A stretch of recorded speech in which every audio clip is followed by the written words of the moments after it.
बीच में गरीब मजदूर पिछड़ों शोषितों अकलियतों के नेता और राष्ट्रीय जनता दल के राष्ट्रीय महासचिव हमारे गार्जियन आदरणीय पूर्व मंत्री श्री श्याम रजक जी। मित्रों, बहुत ही सौभाग्य का दिन है। क्या जैसे जैसे हमारे गार्जियन हम लोग के बीच में आए हैं, इनकी बातों को हम लोग सुनेंगे। हमारे सभी प्रतिभागियों को, हमारे सभी डेलीगेट को देश के कोने कोने से आए हुए हैं, उनका हौसला अफजाई करने का काम करेंगे और सभी मजदूरों को एक सूत्र में बांधकर आगे का रणनीति तय करने का काम करेंगे। बहुत बहुत धन्यवाद। एक बार जोरदार तालियों से आदरणीय श्याम रजक जी को हम लोग बुलाना चाहेंगे। श्याम रजक जिंदाबाद, अरे श्याम रजक जिंदाबाद। बहुत बहुत धन्यवाद। ये माइक नहीं चल रहा है दूसरा।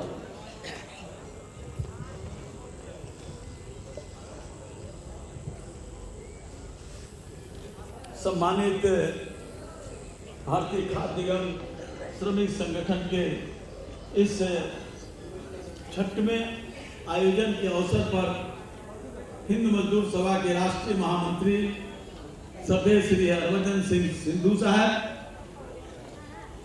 यहाँ उपस्थित इस कार्यक्रम के अध्यक्ष भाई निजामुद्दीन मंटू साहब, यहाँ आए हुए उत्तर प्रदेश के साथी और हिंद मजदूर सभा के सबसे मजबूत स्तंभ भाई उमाशंकर मिश्रा जी, यहाँ आए हुए हमारे हिंद मजदूर सभा की मजबूत स्तंभ रेलवे मजदूरों के बीच में काम करने वाली हमारी बहन चंपा वर्मा जी, यहाँ उपस्थित हम लोग के साथ आए हमारे साथी भाई सुरेश पासवान जी, यहाँ उपस्थित भाई इसके आयोजक और राष्ट्रीय मंत्री महामंत्री भाई तारनी प्रसाद पासवान जी, यहाँ उपस्थित भाई जोगिंदर पासवान जी, जोगिंदर ठाकुर जी, अमित पासवान जी जो संचालन कर रहे हैं, सिया राम सिंह जी, भाई RK शर्मा जी, भाई अग्रवाल साहब, तमाम मंचासीन नेतावृंद और आए हुए इस सभागार में इस हिंदुस्तान के निर्माण करने वाले हमारे श्रमिक साथियों, आप सब आए हैं अपने 6वें अधिवेशन में और देश की जो स्थिति है और देश की स्थिति में जो मजदूरों की स्थिति है, इस पर भी आप अपना चिंतन मनन करने का काम करेंगे। भाई सुरेश पासवान जी ने बहुत ही विस्तृत से बताने का काम किया है और आपके तारनी प्रसाद पासवान जी जो आपके राष्ट्रीय महामंत्री हैं, इन्होंने भी आपकी मांगों को और अपनी बातों को, अपनी व्यथा को बताने का काम किया है। साथियों, आप महसूस करते होंगे हमारे पूर्वजों ने देश की आजादी में कुर्बानी दे करके खुशनुमा हिंदुस्तान देने का काम किया था। लोगों ने अपनी कुर्बानी दी थी, अंग्रेजों से लाठियां खाई थी, फांसी के फंदे पर चढ़ने का काम किए थे और कहा था कि जब देश आजाद होगा, भगत सिंह ने फांसी इसलिए नहीं चढ़ा था कि देश आजाद होगा तो देश को फिर से गुलाम बनाने की काम की थी। आज आपने प्रस्ताव किया है कि ठेकेदारी प्रथा जो समाप्त हो गया था उस फिर से चालू करने का काम किया जा रहा है। मैं तो कहता हूं ये ठेकेदारी प्रथा, मेरे उमाशंकर मिश्र जी से बात करते हुए कहा था, हम तो ठेकेदारी प्रथा को खत्म करना चाहते हैं, लेकिन देश की सरकार ठेकेदारी प्रथा में अपने आप को शामिल कर रही है। लोकतंत्र अडानी अंबानी के हाथों में ठेकेदारी के रूप में स्थापित हो चुकी है। इस देश का प्रधानमंत्री, इस देश की सरकार अडानी अंबानी के ठेकेदारी प्रथा में चलने का काम कर रही है। इस बात को समझने का काम करना चाहती है। ये देश बड़ी संकट की घड़ी है, देश में चिंता करने की जात है। जहां हमारा श्रम कानून थे, 29 कानून थे और जिससे श्रमिकों को कल्याणकारी काम होते थे, लेकिन क्या उसे 4 कोड में बदलने का काम कर दिया गया। उसको 4 कोड में बदला और हमारी जो मजदूर थे, जो हमारी मांग रही और जिसको तारनी प्रसाद से हिंद मजदूर सभा ने बड़े मशक्कत से इसको लागू करने का काम करवाया, समान वेतन, समान काम, समान वेतन। लेकिन आज क्या हो रहा है? आज ठेकेदारी प्रथा फिर से लागू कर दी गई। आप जो मजदूर हैं, मैं फूड मिनिस्टर भी रहा हूं इस राज्य का, मैं देखा हूं आपके दर्द को आपके महसूस करने का काम किया हूं, किस तरह से आप मेहनत करते हैं और ठेकेदारों के चंगुल में फंस करके उस श्रम का आपको दाम नहीं मिल पाता। क्या इसीलिए आजादी मिली थी? क्या इसीलिए तिरंगा परचम हम फहराने का काम करते हैं? क्या यही हमारा वजूद था? क्या हमारे लोगों ने इसीलिए कुर्बानी देने का काम किया था कि हम 18 घंटा काम करें और उसके बाद घर में जाए तो हमारे बच्चे कहें कि हमारे लिए स्कूल में पढ़ने की कोई व्यवस्था नहीं है, हमारी पत्नी कहे कि हमारे लिए घर में अनाज की व्यवस्था नहीं है। हम लोगों को अनाज की व्यवस्था करते हैं। भारतीय खाद्य निगम के आप मजदूर साथी आपको अनाज ले करके और ट्रक पर और लोड करके और दुकानों में भिजवाने का काम करते हैं। लेकिन क्या कभी महसूस करने का काम किया? क्या दर्द को समझने का काम किया? जो हमारी बहन, हमारी माता है, जो खाना बनाती है और रात के अंधेरे में कहती है कि हमारे पास अनाज नहीं है, हम तो पानी पी करके सोने के लिए मजबूर हैं। क्या यही है देश? और कानून बदल दिए गए, कानून में कोड कर दिया गया। कहा गया था कि औद्योगिक संबंध कोड, मजदूरी कोड, व्यवसायिक सुरक्षा कोड और सामाजिक सुरक्षा कोड। क्या है? आप ठेकेदार के प्रति आप वफादार होना पड़ेगा।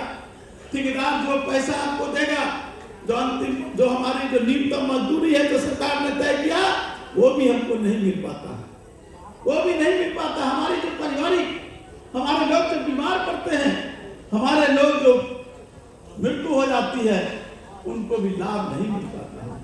हमको अस्पतालों में इलाज नहीं हो पाता है, हमारी कोई पेंशन व्यवस्था नहीं है।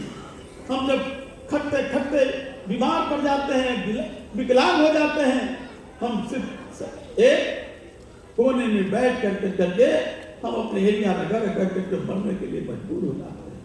क्या यही है हमारी स्थिति? क्या यही हमारा देश? क्या यही हमारा हिंदुस्तान? ये साथ सोचने की जरूरत है। साथी, आपने समझना चाहिए देश में क्या है स्थिति। अभी एक रिपोर्ट आया है कि देश के 1% लोगों के पास, इस देश की आबादी है 142 करोड़। अभी हम बड़े दम के साथ कहने का काम कर रहे हैं कि हम चीन से भी आगे बढ़ गए हैं। हमारी जनसंख्या 142 करोड़ हम होने वाले हैं। लेकिन कभी सोचने का काम किया? इस देश के 1% लोगों के पास इस देश का 40% संपत्ति है। 1% लोगों के पास इस देश की पूरी पूंजी है, वो 40% पूंजी अकेले 1% लोगों के पास है। ये रिपोर्ट हमारा नहीं है, ये रिपोर्ट दावोस में जब रिपोर्ट आया, वो रिपोर्ट इंटरनेशनल जो हमारी जो संस्था है उसका ये रिपोर्ट है। और इस देश के 3% संपत्ति 51% लोगों के पास है। 51% लोगों के पास 3% और 1% लोगों के पास 40%। ये क्या है देश? क्या इसीलिए आजादी हुई थी?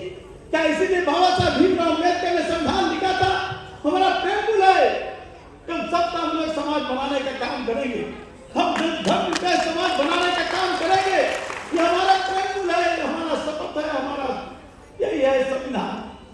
लेकिन देश के 1% लोगों के पास 40% संपत्ति और 3% संपत्ति 51% लोगों के पास। ये कैसा देश चलाना चाहते हो? कैसा समतामूलक समाज बनाना चाहते हैं?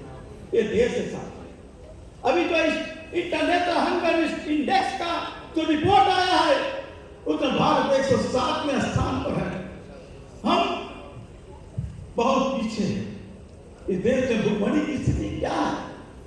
हमारी माता, हमारी बहनें, हमारे जो श्रमिक है, कोई स्वस्थ मानव नहीं है, स्वस्थ इंसान नहीं है।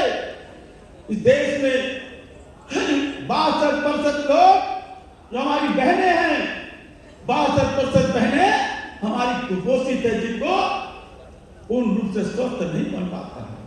आंखें पीली हो गई है, पेट धस गया है, शरीर में मांस नहीं है। और देश के 69% बच्चों के को कुपोषित है। एक ऐसा देश बनाना चाहते हैं, एक ऐसा देश है जिस देश को आप श्रम के माध्यम से इस देश के निर्माण में देश के लोगों को खाने खिलाने के लिए भारतीय खाद्य निगम के श्रमिक के बन करके आप देश को बनाना चाहते हैं। जब कहते हैं कि समान वेतन और समान काम का समान वेतन। लेकिन क्या कारण है कि कुछ लोगों के वेतन करोड़ों रुपया और किसी के पास आपको 1800-1200 रुपया मंथली। ये समान वेतन क्या है? इसलिए साथी इस बात को समझने की जरूरत है। इस देश में स्थितियां बहुत खराब है। इस देश को गुलाम बनाने की साजिश नहीं, गुलाम बना दिया गया है। और देश में किस तरह से समाज में आपस में एक दूसरे के बीच टकराने का, एक दूसरे के बीच अलग अलग करने का एक तनाव का वातावरण बनाया जा रहा है। कि देश रहेगा लोग कहते हैं, और ये सच्चाई है। हमारे श्रम मंत्री सुरेंद्र राम जी आ चुके हैं, वो आ रहे हैं मंच पर। और मैं अपनी बात को बढ़ाते हुए कहना चाहता हूं, ये देश बड़ी संकट की घड़ी है। हमारे पूर्वजों ने कहा है, हमारे जो देश को निर्माण करने वाले लोगों ने कहा, ये देश भारत का मानचित्र ही नहीं है, लोगों को दिलों का जो दिल है, लोगों का दिल का ये देश है। ये भारत लोगों के दिल का देश है।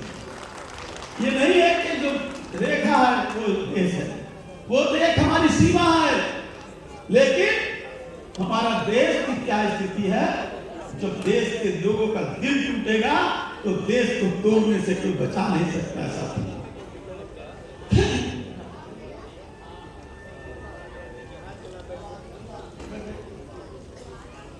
लोगों का दिल टूटेगा तो देश टूटेगा।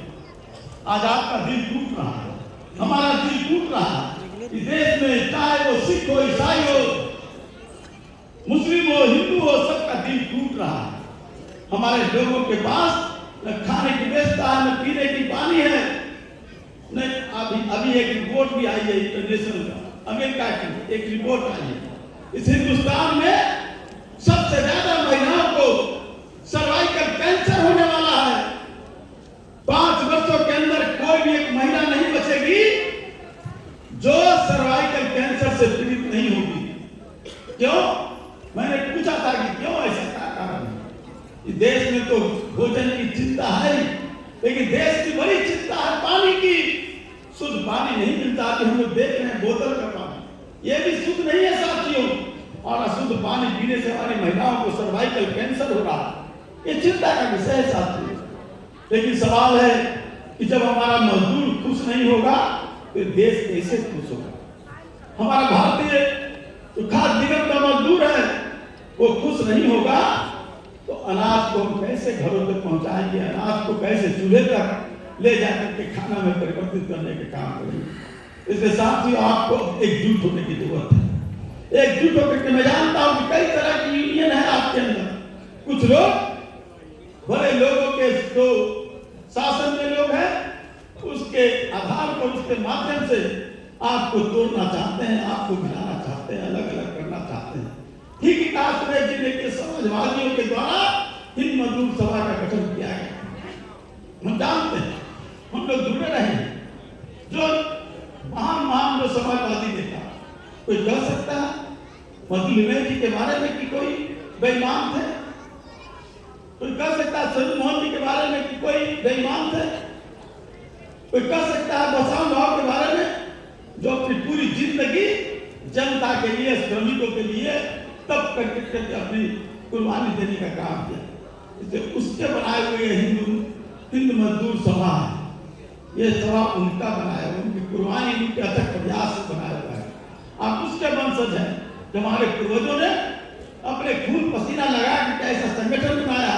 तो हम लोग का दायित्व बनता है कि संगठन को और मजबूत करके देश के अंतिम पायदान से लेकर के उसके क्षितिज तक पहुंचाने का काम करे। और इसके एक होना होगा, एकजुट होना होगा। और लड़ाई आपको बड़े साजिशकर्ताओं से लड़ना है, बड़े साजिशकर्ताओं से, मायावी लोगों से लड़ना है। ये मायावी से लड़ना बड़ा आसान नहीं है। ये आसानी तब होगी जब आप अपने अंदर एकता के सूत्र बंधन बांधेंगे और अपनी सही समस्याओं से अवगत होंगे। ये समस्याओं को अगर आप आत्मसात कर करके और लड़ने के लिए रणनीति बना करके लड़ने का काम करेंगे। सवाल चुनाव आएंगे, चुनाव जाएंगे, लेकिन जब देश ही नहीं रहेगा तो चुनाव का क्या मतलब? आप देश खतरे में है। सकते। लोकतंत्र खतरे में, संविधान खतरे में। और खतरा का बचाने का काम आज श्रमिकों को है। याद करिए 1857, याद करिए 1942, याद करिए 1974। मजदूर लोगों ने अगुवाई करने का काम किया था, किसान अगुवाई करने का काम किया था, तब देश आजाद हुआ था और 74 में लोकतंत्र को पुनः स्थापित करने का काम किया गया था। आपके हाथ में पूरी शक्ति है, अब अपनी शक्ति को पहचानने का काम करो। धर्म के आड़ में, जात के आड़ में अपने संगठन को बर्बाद मत करने का काम करो। इस संगठन है हिंद मजदूर सभा से आप जुड़े हुए हैं, इसलिए आप सबसे गर्व प्रार्थना करते हुए अपने आप के बीच से जाना चाहता हूं। आओ हम सब मिलकर करके अलग जगह उस मसाल को लेकर के देश के जो लोग देश को सत्यानाश करना चाहते हैं, देश को गिरवी करना चाहते हैं, देश को बेचना चाहते हैं, ऐसे लोगों को इस मसाल से जला करके भक्त करने का काम करेंगे। ये अगर लगन और ये शक्ति आपके मन में रहेगी तो निश्चित रूप से भारत दिखा देगा। जिस सवाल को लेकर के आप श्रमिक संगठन में आए, जिस सवाल को लेकर के आप कन्वेंशन में आए हैं, ये कन्वेंशन बड़ा महत्व है, क्योंकि बुद्ध की धरती पर आए, महावीर की धरती पर आए। ये धरती बड़ा महत्वपूर्ण है, बड़ा पवित्र है। तो आप पवित्र रूप से अगर कोई रणनीति बनाएंगे तो निश्चित रूप से सफलता होगी, सफलता होगी। बुद्ध जब गया से ज्ञान प्राप्त करके राजगीर आए थे, तो यहाँ से जब निकले थे और वैशाली होते हुए तो पूरे एशिया महादेश में बुद्ध की जो धर्म है, बुद्ध की जो मानवता है, असम जो हमारा है अहिंसा, प्रेम, इस लगन को, इस जोत को जलाने का काम किया। तो धरती पर, पवित्र धरती पर आज आप अपनी रणनीति बनाने के लिए उपस्थित हैं। भजन सिंह संधू जी आए हैं, वर्मा जी आए हैं उमा शंकर जी, आप सबको जोड़ने के लिए, कहने के लिए कि आओ इस पवित्र भूमि से निकलो। बिहार के लोगों को देश देख रहा है, देश देख रहा है, और यहाँ से जो झलक जगाएंगे पूरे देश में ज्वाला प्रवर्तित होगी और यही रणनीति का हिस्सा होगा। इसलिए हम आप सबको बहुत ही प्रार्थना करने के साथ साथ धन्यवाद देना चाहते हैं कि आप यहाँ से जो रणनीति बनाएंगे, इस देश की तो सरकार मजदूरों को समाप्त करना चाहती है। इस देश की सरकार मजदूरों के साथ साथ इस देश के नागरिकों को समाप्त करना। शिक्षा की व्यवस्था की क्या हाल है? आप अपने बच्चों को शिक्षा नहीं दे पाते हैं, और शिक्षा का भी निजीकरण हो गया। सरकारी स्कूलों की व्यवस्था तो सिर्फ देखने भर है। तो आपको जब शिक्षा नहीं मिलेगा, आपको जब अनाज नहीं मिलेगा, आपको जब पानी नहीं मिलेगा, तो देश के लिए कौन लड़ने का काम करेगा? इसलिए आज हम सब मिलकर करके हम सब संघर्ष की बुनियाद खड़ा करें। और मैं पुनः तालिब साहब पासवान जी उनके तमाम सहयोगियों के प्रति बहुत ही आभार व्यक्त करना चाहता हूँ कि आपने इस पवित्र भूमि पर राजगिरी में, जहाँ आपने यहाँ पर इकट्ठा कर करके एक रणनीति बनाने का काम किया है। देश के मजदूर आपकी ओर नजर लगाए बैठे हैं कि कौन सा फैसला आप लेंगे, कौन सा कार्यक्रम बनाने का काम करेंगे, और यही कार्यक्रम देश के लिए दिशा होगी, और यही दिशा यहाँ से निकलेगी। बुद्ध की तरह पूरे हिंदुस्तान में एक दिशा देने का काम करेगा, और अहिंसा के रूप से इस देश के जो ढकोर पंथी लोग हैं, इस देश में जो भय का वातावरण पैदा करना चाहते हैं, दहशत का पैदा करना चाहते हैं, ऐसे लोगों को नेस्तनाबूद करने का काम करेगा। इन्हीं शब्दों के साथ आप सबको बहुत बहुत धन्यवाद। जय हिंद, जय बिहार। बहुत बहुत धन्यवाद।